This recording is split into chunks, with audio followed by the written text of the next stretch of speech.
Hello everyone, today I'm to be reacting to the Zorogan Zeri clips. The title of this video is Zorogan Why Obese People Can Lose Weight. I guess let's find out how to lose weight in this video. Okay, here we go. I mean, I have friends that are pretty overweight, and one that died pretty recently who was really big, and he Okay. just had this feeling when he would meet people. I mean, he talked about it a little bit. He was just obese, you know. It was just this thing where you're just, oh, look at this enormous fat guy, and then to go from that to, oh, there's a guy, there's a normal guy. Yeah. That's just a guy. It's a 168-pound guy, normal. No difference between him and I anybody gotta else. tell you, I know we love to beat up on fat people. We love to turn it into a character defect. But I gotta tell you, virtually every fat person that I know or that I've taken care of, they are not disproportionately eating more than their peers. In some cases, yes, but not on balance. Okay. The problem is that they simply do everything incorrectly metabolically.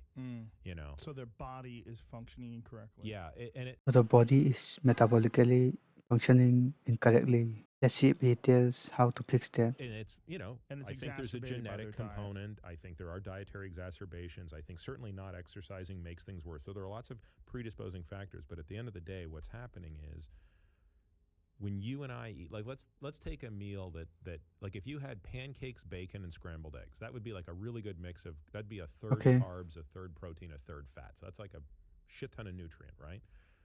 If you or I ate that, yeah, it probably wouldn't be that good for us. But like let's say we just finished a workout or something, like we're going to partition such that that glycogen will first and foremost go to replace the muscle and liver stores of glycogen. Because we have bigger muscles and our muscles are more insulin sensitive, we can actually disproportionately put more glycogen into our muscles, into the leg muscles, because you'll have done that run up the hills, right?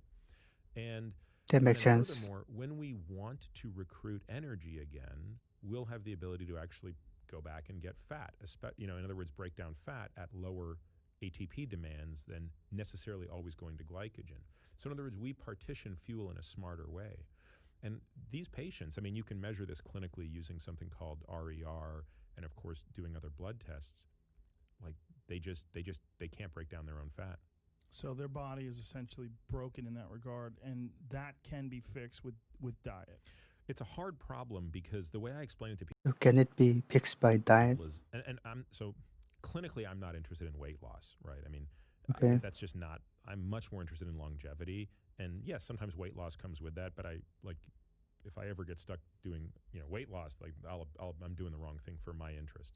But the way I say to people when they want to lose weight is, look, you don't want to lose weight, you want to lose fat. Let's be very clear on Okay. our semantics. True.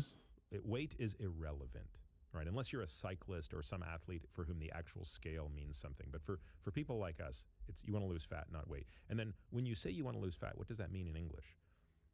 Well, do you want fewer fat cells or do you want each fat cell to be smaller? Those are totally different questions. If you want fewer fat cells, have liposuction.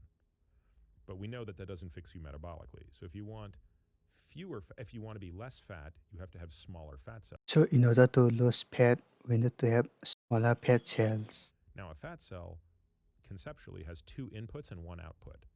So now I say, let's reframe the question. You got a room with 100 people in it. You want fewer people in the room. What has to happen? More people have to leave the room than enter the room. So similarly, if you have a fat cell and you want it to be less fat, you got to get more fat out of it than enters it. And the fat that exits the cell exits via a process called lipolysis. And the inputs to a fat cell are something called de novo lipogenesis, which is turning carbohydrates into fat, and reesterification, which is turning fat, like in a free fatty acid, into a triglyceride back into a fat cell. Okay. So there's like some complex shit going on inside our body. Each of those three doors is controlled by hormones.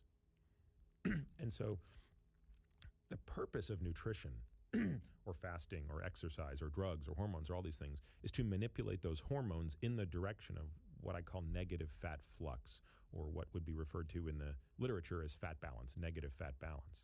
Okay. And the hormones that drive that are many. Insulin, hormone-sensitive lipase, testosterone, estrogen, cortisol being the five most important, in my opinion.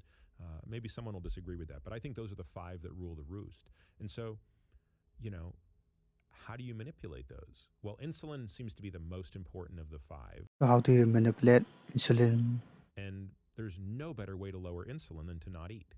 Not it. So the first thing that happened Okay. to that dude who went 382 days without anything but water and minerals is he basically had very low insulin levels. Really? In fact, once he got 382 days. into raging ketosis, which he got into by about day 7, his insulin came up only to prevent him from going into ketoacidosis, which was what would happen if he had no insulin response. In other words, if he was a type 1 diabetic, he would have died of ketoacidosis because he Jeez. wouldn't have had the insulin to regulate the uptick of ketones.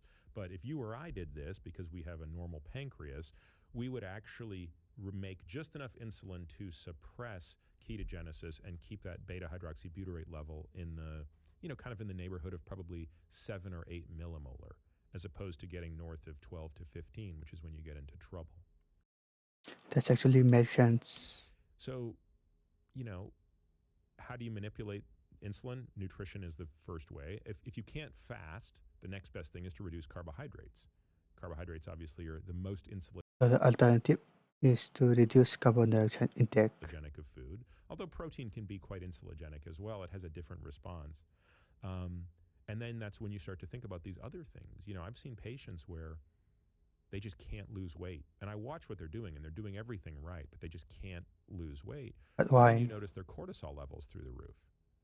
It's hard to get rid of Cortisol. fat when you have lots of cortisol. Cortisol is a very anabolic hormone to fat and a very catabolic hormone to muscle, which is the exact opposite of what we want. Testosterone, of course, is the exact opposite. Testosterone is catabolic to fat, but anabolic to muscle. Mm.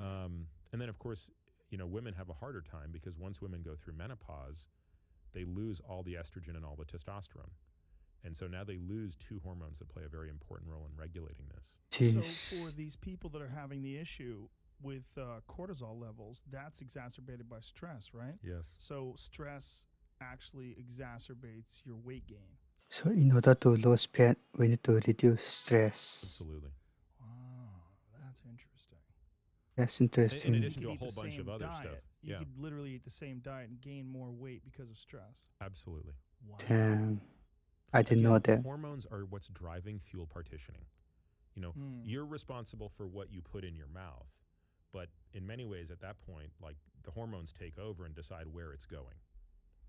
Damn. That's actually pretty interesting. So in order to lose fat, we need to reduce carbohydrate intake, do more exercise, and to reduce stress, and to not eat if you're not a diabetic patient, of course. I'm not a doctor, so you need to recheck with your medical professional nearby to lose weight. But that's some of the stuff we can do right now to lose fat. This video is actually pretty informative. So let me know down in the comments what other videos would you like me to react to next. If you want to check out all my recommended equipment using the video, check out the affiliate links below, which can get a small commission but no extra cost to you. Also, don't hesitate to comment what you thought about this video. So subscribe to this channel, get more subscriber, like the video to help out YouTube to recommend this video to many people around the world, and share this video with your friends, family, and relatives. And I will see you in the next video. Alright, bye bye. Feeling the love.